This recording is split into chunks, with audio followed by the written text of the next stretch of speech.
Fellas, UFC 311 just went down with Merab breaking Magomedov and probably cementing himself as the greatest bantamweight of all time. Makhachev making easy work of Renato Moicano and possibly one of the best venues we've seen in the UFC outside of the Sofia.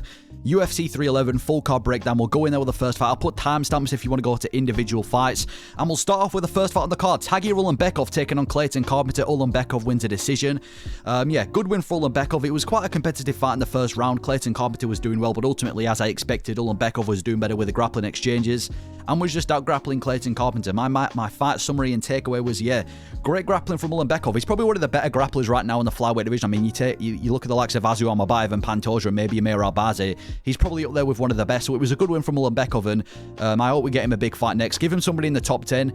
He's ranked number 11. He's fighting a guy who's had 2 fights in the UFC, so I think for that, we give Ulanbekov another big fight. I know we lost to Tim Elliott, but maybe give him somebody like Alex Perez. Give him a top 5 fight because I think he's earned it. And for Clayton Carpenter, he's got huge potential in the 125 division. I don't know how old he is, but I'm pretty sure he's a young guy. And he looked good in that fight. He started off by winning the fight. He was doing better on the feet, in my opinion. He's got really good boxing, really good kickboxing, really good wrestling as well, both defensively and offensively. And to say that he's only had 2 fights coming up to this fight with Ulanbekov, and he's fighting Ulanbekov in his 3rd UFC fight. He looked really good in that fight, went to the decision. So I still think Clayton Carpenter's got a lot of potential. If he clears a couple things up and continues to get experience, I think he could honestly want to be one of the better prospects right now in the flyweight division. But good win for Tagir Ulanbekov. Give him somebody in the top 5. Good grappling performance. And again, Clayton Carpenter, still talented. It's just, too big of a step up too soon. That's what I was saying going into this fight. We knew that Clayton Carpenter was talented, but to go from a guy who's no one's ever heard of to Tagir Ulanbekov in your 3rd UFC fight, quite a big step up, but good win for Ulanbekov. Then we had Ricky Turcios versus Bernado Sopaj. This was a really good fight where Bernado Sopaj picked up a decision as I expected. I think the whole talk going into this fight was Bernado Sopaj's either going to win a decision or is going to get a stoppage in the fight, and he was close to getting a stoppage, but credit to Ricky Turcios, this guy is his chin and a half. This was a high-paced banger. Bernado Sopaj was kind of just beating up on Ricky Turcios for the majority of the fight, but Turcios would keep walking forward, and he's one of the craziest fighters in the UFC. He's the embodiment of chaos.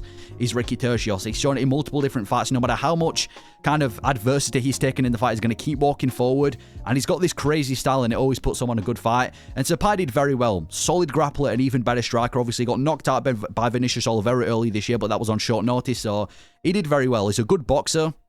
Solid grappler, like I said, but he's an even better striker. He had good moments in that Vinicius Oliveira fight. If he can maybe become a little bit more sharp and work on his stamina, I think he can be a legitimate kind of prospect in the bantamweight division. But yeah, this was just a really good back and forth fight. There'd be times when Bernado Sopaj would take down Ricky Turcios and then Turcios would counter, or Bernado Sopaj would hit Turcios with his best shot and then Turcios would walk forward like a zombie. It was just a good back and forth fight. And even though Ricky Turcios is never going to be anything crazy in the UFC, I think he's 2-3 in the organization now. I hope the UFC keep him in because, like I said, super fun guy, and he's making the fights competitive. Like, it wasn't like this was a complete domination by Sopaj. Even though we definitely won the fight unanimously, there was times in the fight where Turcios was doing well, so good performance from both of them. Really fun fight. One of the best fights on the entire card, to be fair, because there was a couple snooze fests, so high-paced banger, really fun fight, and good win for Bernado Sopaj, right in that loss that he had against Vinicius Oliveira and getting his first UFC win. And then we had Rinya Nakamura, the prospect, getting his all taken away from him versus Muin Gafurov. I realised this was a card where a lot of prospects kind of not got throw checked, but a lot of prospects got beaten on this card anyway. This was a really good win by Gafurov. He was just outstriking Nakamura. Nakamura only shot a few takedowns, which wasn't expected, and then when he did shoot a takedown, he didn't really do anything with it. Gafurov looked amazing in this fight. My main takeaways is that, great performance by Gafurov. Gafurov, in his first 2 fights in the UFC, obviously lost, and he didn't really look that good. And even in his last fight against Kang, there were times when Kang was able to kind of deal with him with the grappling, but Gafurov looked on a whole different level in this fight. He was completely outstriking Nakamura. I think he dropped him like 2 or 3 times. In that 3rd round, he started showboating on him. He looked massively improved.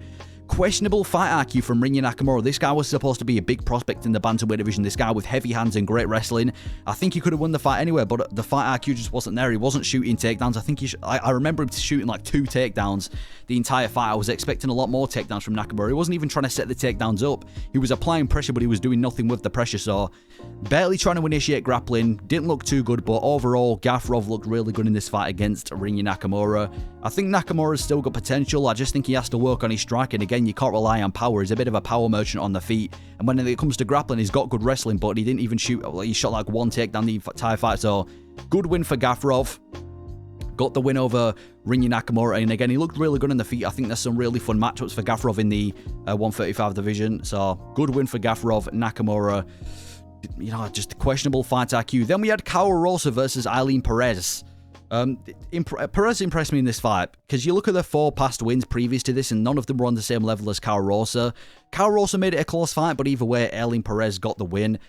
Yeah, it was actually quite competitive on the feet, which I didn't expect. Perez is kind of known for being a really bad striker in the women's bantamweight division. You know what? She's never really been respected for her stand-up. She's kind of just always, the route to victory has always been to take people down and control them there. But in this fight, she actually made it a competitive fight on the feet with Rosa, who's a pretty good striker. So Ailin Perez did good in this fight.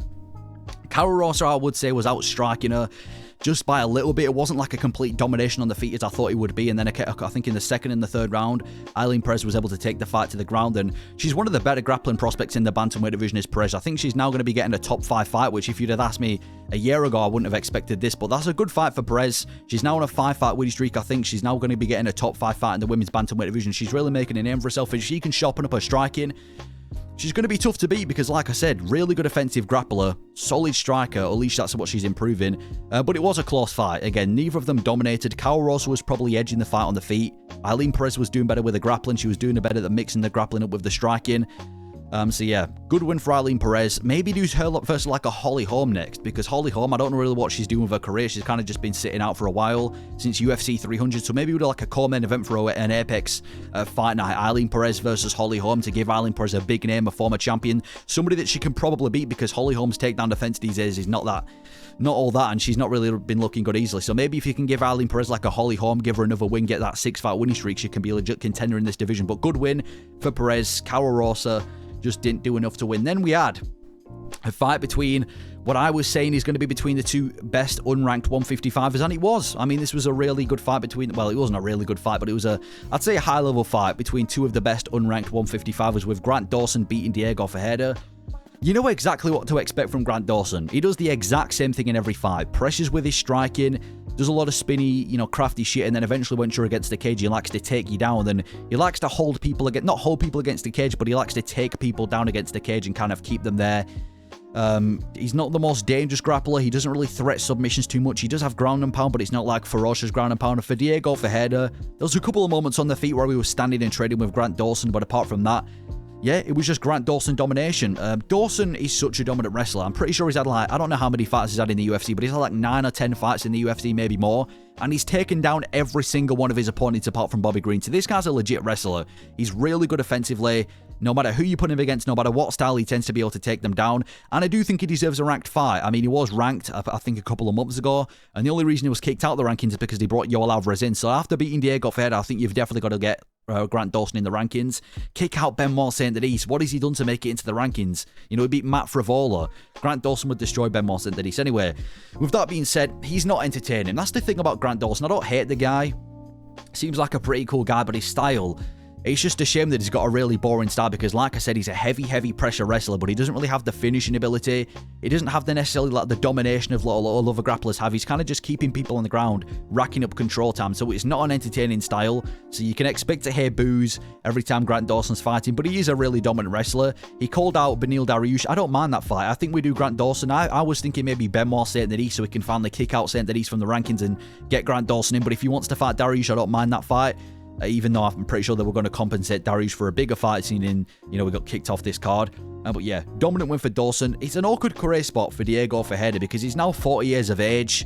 I think he's lost like 4 of his last 6 fights. Obviously was on a 2-fight winning streak before this, but now he's just been dominated by Grant Dawson, so he's going to be quite far away from the rankings. But it was only a fight ago when he absolutely dominated Rebetske, who just beat Orobar, so he's in a tough career spot as Diego Ferreira. I think there's a couple fun fights for him, but retirement's got to be on the horizon. 40 years of age in the 155 division. You've got to assume that, like I said, retirement's on the horizon, but good dominating win for Grant Dawson.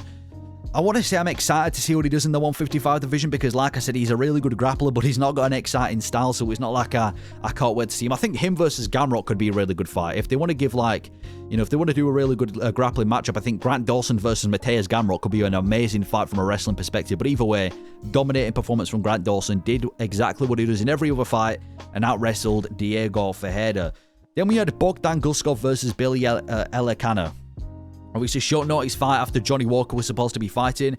Guskov gets the submission in the second round with a bit of a weird fight. There's a lot of weird stuff that went on in this fight. In the first round, Bogdan Guskov was getting controlled by Elekena, which is not a good look for Guskov. You're fighting a dude on 5 days' notice who's got 8 fights outside of the UFC, and you're getting nearly submitted by him. And then I think towards the end of the first round, Guskov controlled him, got him a rear naked choke, and he tapped just after the bell. Second round comes along, Guskov's just about doing enough on the feet to win and eventually breaks him, and Billy Elekena looked like he quit, so Guskov just went for the submission. Elekena quit, yeah, he quit in that third round. I know he got hurt to the body, but even when Bogdan Guskov was inviting him up, he was staying on his knees, and Guskov still couldn't get the finish. The lack of finishing ability from such a dangerous guy in Guskov is quite questionable, but he did get the finish with the submission. I've said this coming into the fight, and I'm going to say it again. Guskov, he's a very dangerous guy, but he's also very beatable. He's not the best technically on the feet. I honestly think if Johnny Walker didn't get clipped, and I know that's a big if because Johnny Walker's got one of the worst chins in the UFC, but if he didn't get clipped, I think he'd beat Bogdan Guskov. Bogdan, he suffers like adversity in every fight. Whether it's on the feet, he's getting tagged on the feet because of his bad defense, or in this fight where he's getting out-wrestled.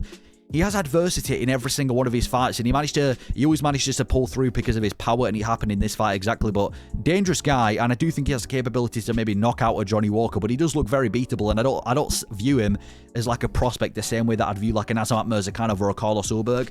And had Elekena not given up, I wouldn't mind him getting a contract. Like I said, to come in on short notice and win the round against Bogdan Guskov in the first round, it was impressive, but you know, he quit at the end of the second round. Well, not at the end of the second round, but at the end of the fight in that second round, you know, just stayed on his knees. It was kind of almost inviting Bogdan Guskov to finish him, which wasn't a good look. So, Billy Elekena, I don't mind if he gets a UFC contract because he does seem like UFC worthy, but good win for Bogdan Guskov, I guess. I think we reschedule him versus Johnny Walker because beating somebody that nobody's ever heard of doesn't really do anything for his career. So, Guskov versus Walker, maybe like an Apex co-main event or stick it on a pay-per-view in the future. But yeah, good finish by Bogdan Guskov. Did what he needed to do. 3-fight winning streak, 3 finishes. I think he's a 4-fight winning streak, actually. But either way, good win for Guskov. Then we had Zachary Reese versus Azamat Bekoev. Azamat Bekoev was I think he was a middleweight champion in LFA. Comes over to the UFC on short notice now.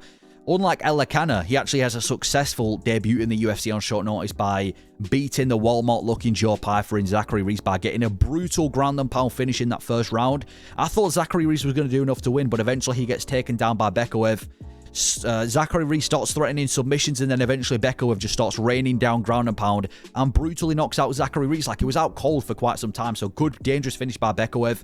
Brutal finish, and you know, a great way to start his UFC debut. I'm pretty sure the UFC told him that if he wants to get a contract in the UFC, he needs to make some excitement, and I mean, you can't do better than that. Sending Zachary Reese into a coma. Zachary Reese always tends to get finished when he's on his back. He gets body slammed by Cody Brundage, then he gets put to sleep by ground and pound by Bekoev. It's almost as if he's chinny, but not from striking, but from grappling. But yeah, Bekoev's a prospect to look out for. I think he's 19-3 now. Former LFA middleweight champion, just brutalized Zachary Reese in his UFC debut. You've got to think of a big fight from next in the middleweight division, so good win for him. And to finish Reese like that on 5 days' notice as well is impressive. Not only to do it in your UFC debut, but to do it on 5 days' notice, that's an impressive win for Bekoev. I think if he can sharpen up his striking, you can give him somebody else in the middleweight division. Brutal finish, good debut, and yeah, solid debut for Bekoev. Then we had Payton Talbott. I think he was the biggest favourite on this card, or at least he was before Makhachev and Moicano. I guess you can say getting fraud checked. I'm telling you, man, ever since he shaved his hair, I hate using this word because it's cringe, but he's lost his aura. Payton Talbott with the curly hair was the Payton Talbott you see in the highlight reels. Now he just looks like another journeyman. Taking on Raoni Barcelos, who's past his sell-by date, but he still got the win.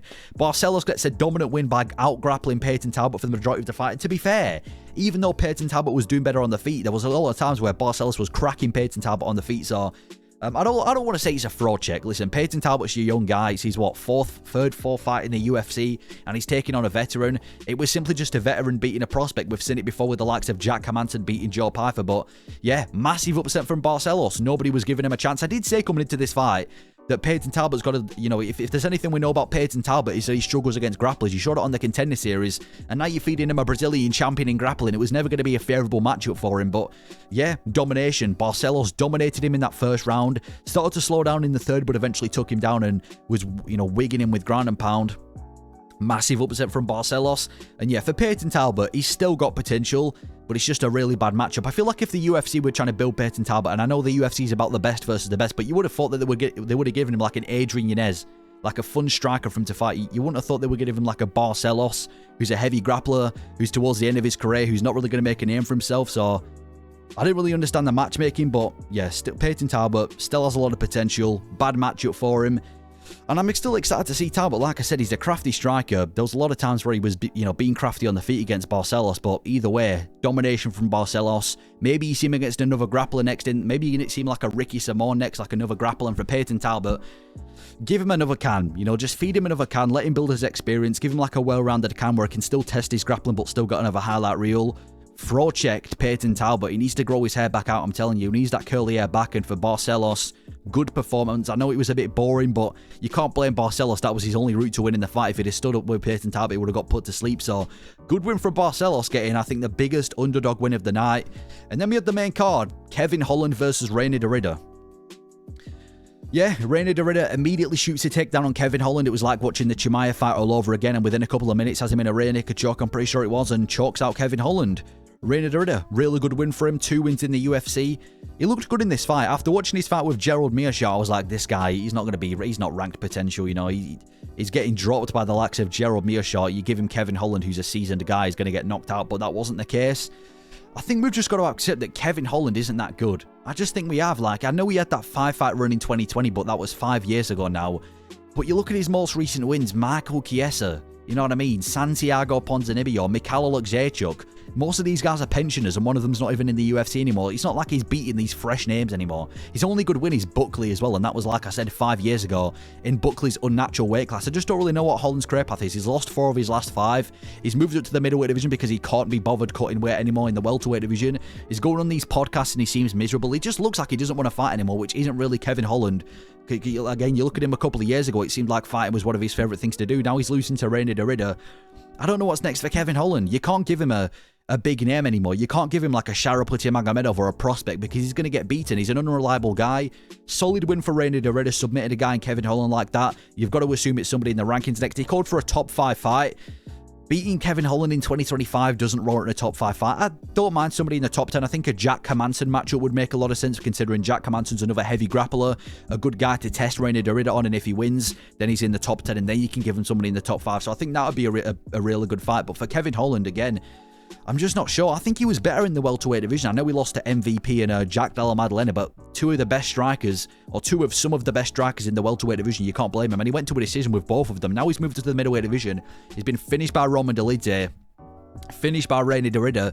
I think he got finished again. I forgot who by, but either way, yeah, I just don't really know what's next for Kevin Holland. I think he's getting up there in age. I don't know his exact age, but yeah, in a tough career spot. He just seems like he can't be bothered fighting anymore. He can't be bothered weight cutting back to 170. He's losing fights consistently. He's like a fun fighter when he's losing, but he's not even having fun fights anymore. It doesn't even look like he's having fun. But anyway, good win for Reiner. I thought Holland was going to get it done, but he didn't. Maybe he can go by some 45-70s. Either way, next fight we had Jailton Almeida getting a finish over Sergey Spivak. Didn't make it look easy though. Sergey Spivak was winning the fight. He took down Jailton Almeida fairly early on and was controlling him, and then eventually Almeida countered. They got back up on the feet and Almeida took him down and just slashed him with ground and pound until, quite frankly, Sergey Spivak quit. He decided that he'd had enough.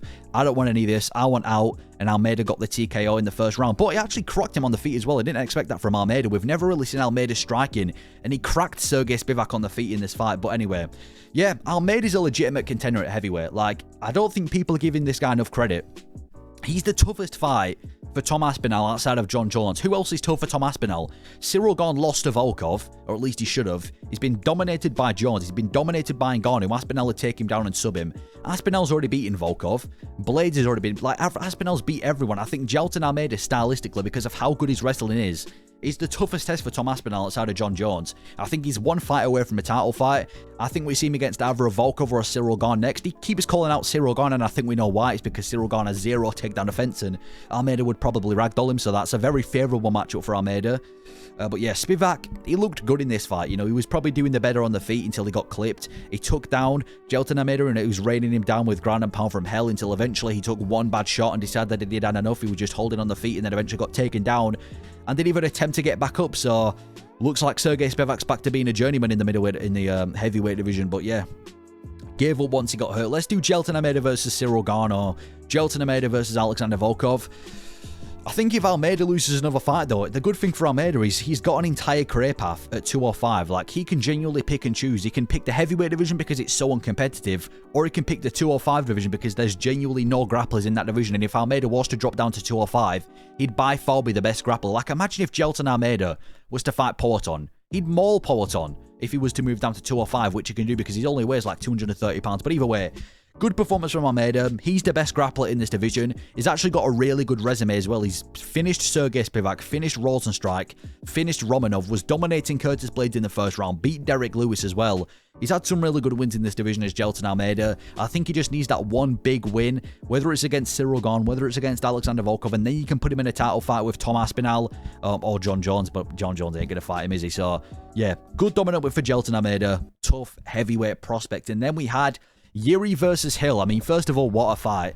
It was just such an exciting fight because you know what you're getting when these guys are fighting each other. They're both dangerous, but they're both so vulnerable, especially for Yuri. You knew that one of them could get put out at any moment, and it seemed like that. There were times when Yuri was rocking Jamal Hill, dropped him a couple of times, had him wobble him. There were times when Jamal Hill would counter Yuri, until eventually Yuri drops Jamal Hill in that third round. Then he gets back up and then he drops him again and eventually finishes Jamal Hill by a KO in that third round. And I'm telling you, man, I know Yuri, he's got this very defenseless style where he leaves his hands down and his chin's wide up in the air, but people are talking about Yuri as if he's Johnny Walker. People are talking about him as if he has a glass chin. Yuri's actually got a really good chin because his defense is terrible. He tanks so many shots. Only the guy that's been able to knock him out is Payton, and Payton's the most dangerous guy in the UFC. On top of that, he's super dangerous, but my takeaways from this fight is that he's back. He's back in the winning column. Yuri's back at the top every single time you think he's going to go on like a Tony Ferguson-esque losing streak. He bounces back, and he just got a finish over Jamal Hill, a very dangerous matchup for Yuri. I think he's one fight away from a title shot. I don't like the idea of him getting an immediate title fight because he's been finished by Payton twice, the second one being more dangerous, and I'm not a fan of fighters losing a title shot and then getting an immediate title fight after one win. I want people to earn it, especially when you've got the likes of Ulberg and Blachowicz returning. But yeah, Yuri's got to be one of the most entertaining fighters on the roster because, like I said before, he's so dangerous. I mean, I think like 90% of his wins are via finish, but he's also so vulnerable. That's what makes him exciting. You feel like he could get the finish at any time whilst also getting finished at any time. So yeah, he's got to be one of the most entertaining fighters in the UFC. But yeah, great fight, banger of a fight because it was so back and forth. Fight of the night bonus, in my opinion. I don't think there was a better fight on this card than this. And again, Yuri's back in fashion, in style. I say we do Yuri versus the winner of Jan Blachowicz and Carlos Ulberg. Obviously, we've recently been announced that Pereira and Ankalaev are going to be taking each other on at UFC 313. So if that's taking place, and maybe if Payton's got heavyweight aspirations, you do Yuri versus the winner of Blachowicz and Ulberg, and the winner of all that can get a title fight at 205. And for Jamal Hill, I think he's got quite an overrated resume. His two best wins are a Glover Teixeira in his retirement fight and Johnny Walker. Those are his only two wins. He hasn't beaten a Jan Blachowicz. He hasn't beaten a Yuri. He hasn't beaten, obviously, Pereira. He hasn't beaten an Ankalaev. He hasn't beaten a Rakic. He hasn't beaten anyone. I think we give him like a Khalil Rountree or even like a Nikita Krylov for Jamal Hill, but he didn't do bad in this fight. He stepped up against Yuri, one of the most dangerous guys in the UFC, had his moments and then eventually got finished, but banger of a fight. It's fights like this that make you a UFC fan, and a solid performance from Yuri Prochazka. And then we had the co-main event. Merabi's so good, man. Merabi's so good. To take away the awe from Abdulmanap-trained, Khabib-trained, undefeated Umar Nurmagomedov, who is meant to be the next big thing in the bantamweight division, and for Merab to go out there and make him look like just simply another Merab victim is insane. I thought Umar won the first round, maybe won the second, and then the rest of it was just domination from Merab.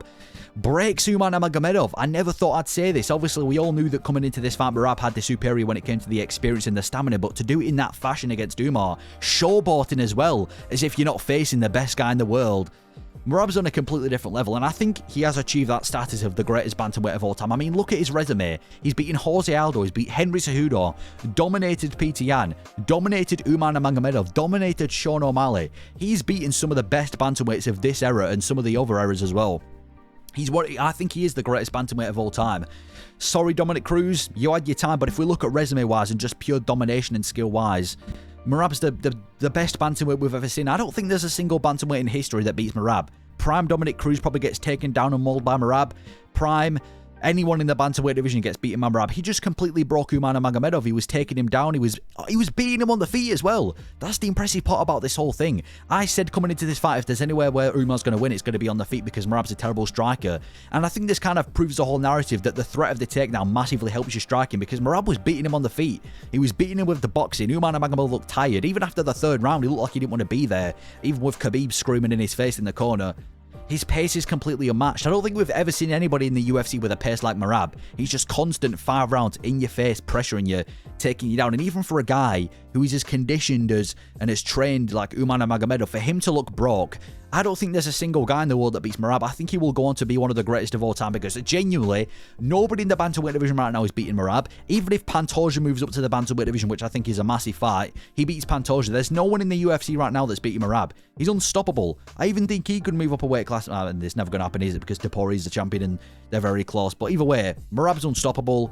And this just shows the lack of experience from Magomedov. We all knew coming into this fight, the biggest factor that Merab would have is the experience. He's faced so many guys, and Umar's had one decision win over Corey Sandhagen, and that's it. And this shows the lack of experience. He's had one 5-round fight. He hasn't faced any tough guys outside of Corey Sandhagen. I mean, the fight before Sandhagen was a debutant in the UFC, so I think for Magomedov, you give him somebody in the top 5. You give him like maybe a PTN, but I do think PTN's earned his title shot now. Or you give him like a Davison Figueiredo, or maybe like a Mario Batista if Batista can come up, and then we can see Magomedov dominate Batista. But either way, such a high-level fight, one of the most high-level fights in the entire world that we've ever seen, and just a dominant performance from Merab. Who stops this guy? No one stops him. If O'Malley gets a rematch, he's getting dominated. If PTN gets a rematch, I mean, we've already seen it before. It was one of the most dominating performances in bantamweight history. Merab's unstoppable. Great win for Merab.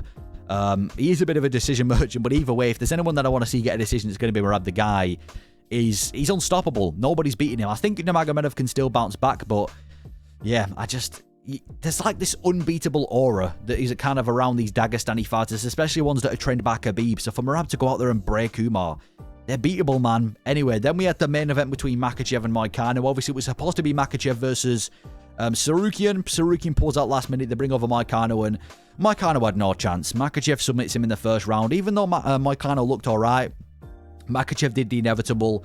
Beat Renato Moicano, took him down, eventually got him, and I think it was a Dorse choke, and submits Renato Moicano in the first round, did Makhachev. But yeah, Makhachev did exactly as he should have, and even though a lot of people are going to critique his on Makhachev, or you're only beating 145 as you're rematching everyone, now you've beaten Moicano as number 10, you can't blame Makhachev. He signed the contract to face Arman Tsarukyan. Tsarukyan's the one who pulled out at the end of the day. Moicano stepped up and he did exactly what he needed to do, and he finished Moicano pretty quickly. Solid win for Islam Makhachev. I don't really know what's next for him. Maybe you do him versus Oliveira. I guess that's the most logical matchup, because I don't really think Tsarukyan can get a title shot from pulling out, because I remember when Oliveira pulled out against Makhachev, we had to see Oliveira versus Tsarukyan. So I assume they're not going to do an immediate rematch with Tsarukyan. But to be fair to Moicano, to say that you're fighting the best guy in the world on less than a day's notice, he looked alright in this fight. In fact, he was looking better than Makhachev on the feet. I know Makhachev slipped in the fight, but even with the leg kicks, the kicks at range, Moicano was looking really good on the feet, and then he got taken down and submitted by Islam Makhachev. I think we give Moicano a big fight. You know, he was on a 4-fight winning streak. He loses to the best in the world. Give him like a Michael Chandler. Give Moicano a fight that's going to give him money. Give him a big fight. And for Makhachev, like I said before, dominating performance, but he did exactly as we expected him to. And yeah, but in my personal thoughts of UFC 311, it was a solid card. I don't think it was one of the greatest cards of all time. There was a lot of boring fights in this, and I think there was only a couple of TKOs. I think there was only 2 TKOs in the entire fight, and it was between grapplers. But the venue was one of the best venues we've ever seen. Dominating main event, and overall a stacked card. Let me know your thoughts on UFC 311, and just your thoughts on the card as a whole. Thank you for watching.